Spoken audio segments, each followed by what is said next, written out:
Tanzania is a country that is rising in popularity with tourists, and no wonder, because this country has something for everyone.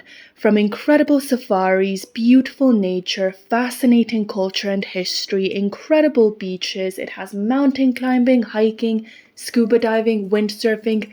Literally everything you could want, you can find in Tanzania, and it is personally one of my favorite countries to travel to. But it is also a fascinating country, and I genuinely find it so interesting. So in this video, I'm going to tell you 10 facts about Tanzania which are going to blow your mind.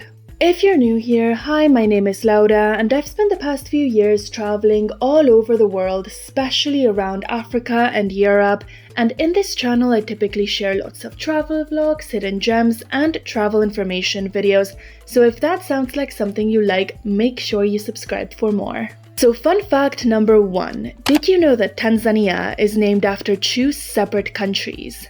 So this is one of my favorite stories about this country, but Tanzania is actually named after the countries of Tanganyika and Zanzibar. It is a combination of both of those words. So basically, at the time of independence from the British in the 1960s, mainland Tanzania was a British colony known as Tanganyika, and Zanzibar was a protectorate which was called Zanzibar, obviously. And they gained independence from the British separately, but in 1964, these 2 territories decided to become one, and they decided to unify into what is now the country of Tanzania. So Tan comes from Tanganyika, Za comes from Zanzibar, and Nia is the Swahili word which means union or to unify, and I think that is so beautiful. I love the meaning behind the name. And speaking of meaning, do you know the significance behind the 4 colors of the Tanzanian flag? So the flag of Tanzania has 4 colors which are green, blue, black, and yellow. Green represents the vegetation of Tanzania, blue represents the ocean, black represents the people of Tanzania, and yellow represents the riches of the country. And I also think the meaning behind all these colors is really beautiful as well. Okay, so moving on to fact number 3, this one you might actually know about. But did you know that Tanzania is home to the highest mountain in all of Africa? So this is Mount Kilimanjaro, which is located in northern Tanzania, and it stands at 5,895 meters tall, and it is also the world's largest freestanding mountain. Mount Kilimanjaro is also considered to be the easiest out of the 7 peaks to climb, the 7 peaks being the highest mountain in each continent, for a few reasons, but Mount Kilimanjaro is not as high relative to other super high mountains in the world, like Mount Everest, which is over 8,000 meters high, for example, and it is also what is called a trekking mountain, meaning that you basically can trek to the summit and you don't need to have any advanced climbing skills to reach the summit of the mountain. And while Mount Kilimanjaro may be the highest, there are other freestanding mountains in Tanzania which are also well worth the climb, such as Mount Meru or Oldonyo Lengai, which is the sacred mountain of the Maasai people. So moving on to culture, did you know that Tanzania is home to the last hunter-gatherers in East Africa? So this is the Hadzabe tribe, and they live in the Lake Eyasi area of northern Tanzania, which is a very remote area of the country.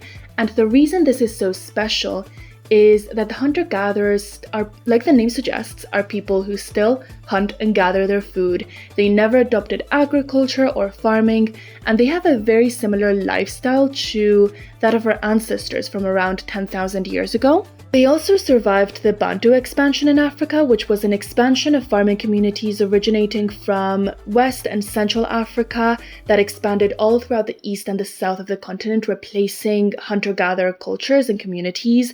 So the Hadzabe survived that. And they're a very, very unique culture because even though you can find other hunter-gatherer communities in the south of the continent, in places like South Africa and Namibia, they're the last hunter-gatherers in the east of the continent, and there's only around 3,000 Hadzabe left in the world.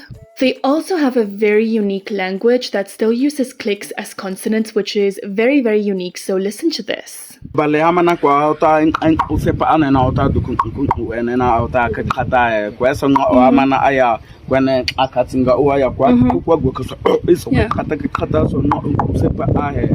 So the Hadzabe are fascinating from a cultural but also from a historical point of view, and it is really incredible that you can see them in Tanzania. If you want to visit the Hadzabe during your trip to the country, I will actually leave the link to the tour that I did in the description. There's two options for the tour. One is a day trip, the second one is an overnight trip, which is the one that I recommend because you get to spend more time with the Hadzabe. But moving on, the Hadzabe are not the only culture in Tanzania. This country actually has 120 distinct ethnic groups. The most well-known out of these ethnic groups is probably the Maasai tribe. They're very well known for their very distinct culture and traditions, as well as their very colorful clothing and jewelry. But the largest ethnic group is actually the Sukuma, and there's actually a town in northern Tanzania called Mtowambu where you can find members of all of Tanzania's 120 tribes. It is a super interesting place, and I actually went there myself and vlogged it for you, so I will make sure I leave the link to that vlog in the description if you're interested in checking it out. I really recommend you watch it. I think it's one of my better vlogs, and it's honestly so interesting. Mtowambu is also very close to some major safari destinations like Lake Manyara or Tarangire National Park, so if you're going on safari, you might as well visit. And speaking of safari, did you know that Tanzania is the country with the most lions in all of Africa? Tanzania alone has 14,000 to 15,000 lions, which is so much, and 3,000 lions live in the Serengeti alone. So the Serengeti has one of the largest population of lions in the whole continent, so it is definitely a great place to go on safari. And one of the best safari destinations in Tanzania is the Ngorongoro crater. And did you know that the Ngorongoro crater is actually the largest volcano crater in the world? So the Ngorongoro actually used to be a huge volcano. It used to be the highest mountain in Tanzania, even higher than Mount Kilimanjaro. But one day it collapsed, creating the crater that you see now. The crater is 22 kilometers wide and 600 meters deep, and the special climate here, the abundant rains, the lush greenery created a perfect place for wildlife to thrive. So it is definitely one of the best wildlife destinations in Tanzania, and dare I say in all of Africa.